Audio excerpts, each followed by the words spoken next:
5 Reasons Someone Might Need a Slate by Krishna's Mercy. Tam padmavaktram daityendra kadachit strivritah kalaha balam guru grihayatam dadarsha swayathekshanam grihitva tu kare putram pattika ya sushobhana murdhni chakrankita patti Krishna namankita darat. Quote, one time, that wicked king of the Daityas saw his son of lotus-like face and beautiful eyes surrounded by women having returned from the home of the guru. In his hand, that boy was holding a slate which had the mark of a chakra at the top and the name of Krishna written with great adoration. Narasimha Purana 41:35-36. 1. Lost their voice. Yes, they are going through a difficult time at the moment. The doctor recommended emergency surgery. They came out of it okay, but they will not be able to speak for a while. The vocal cord area needs time to heal. As of now, they are using this slate to communicate messages. Think of it like an extension of the simple nod of affirmation or shaking the head in disapproval. They can tell us what they want to eat for lunch, for instance. They can ask us questions. It is kind of amazing that there is still a way to communicate, to have something resembling a conversation.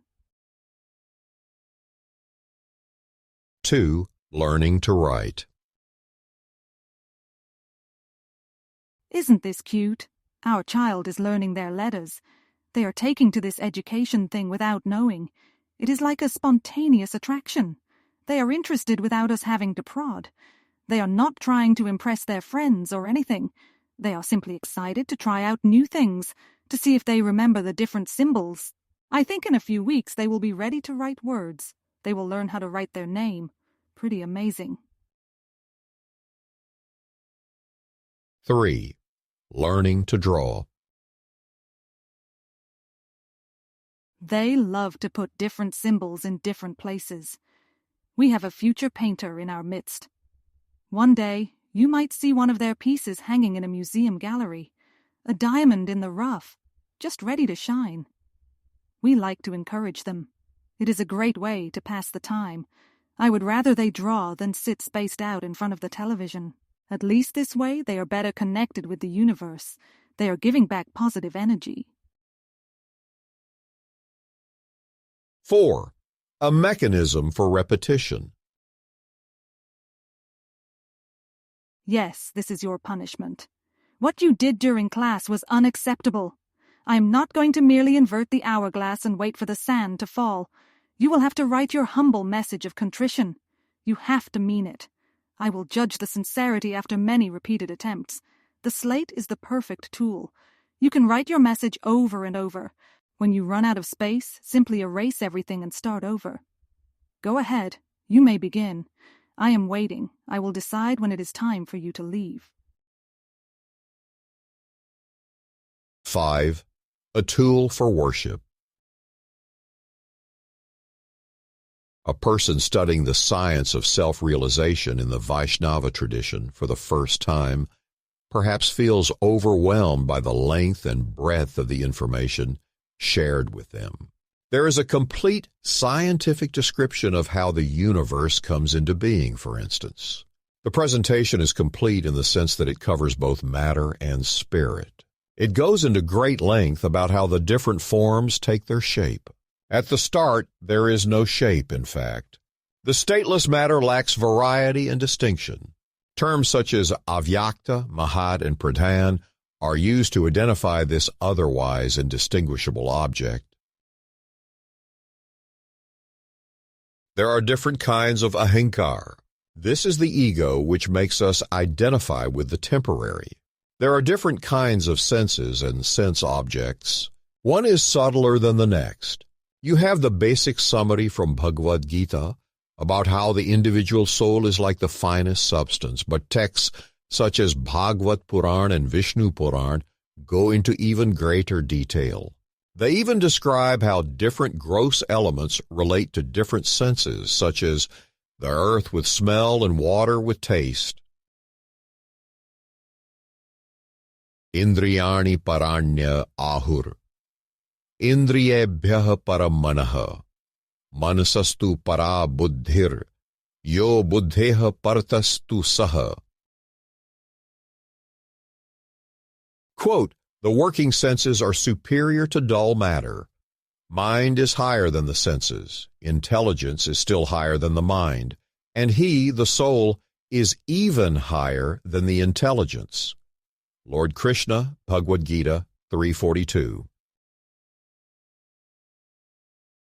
The world's greatest scientists would have to sit down and carefully deliberate upon all of the information. It is not that everything will be understood immediately. Notice that this information only covers the creation, which is tiny in comparison to the sum total. The creation also operates within a limited set of time. There are higher beings and higher statuses when compared with the creation. The highest being of all manages everything, and he does so in a casual manner while in complete rest. There is so much going on. There is so much information to consume. There is so much to deliberate upon. And yet, something simple like a slate can be used to reach the highest destination. That destination is not only equal to the one reached through full comprehension of the spiritual science, but it is actually a higher place. That is because the destination is akshara, or imperishable. It never gets created, and it never gets destroyed. We have the example of Prahlad Maharaj. He was knowledgeable about matters pertaining to the creation and the origin. He understood the source of strength in everyone. He realized the goal of the precious human birth.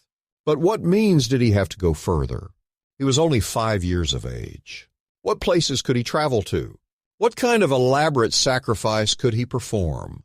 He was living in the kingdom of the Daityas as well. The leader, who happened to be his father, was against such pursuits. To further the objective of worship, Prahlad utilized everything at his disposal. The slate became something like a mirror to show everyone true auspiciousness through the symbol of the chakra and the name of Krishna. Prahlad was worshiping in his spare time, but such worship is sufficient for achieving perfection in life. The child used the slate as a way to always think of the Supreme Lord, such that God was never lost to him.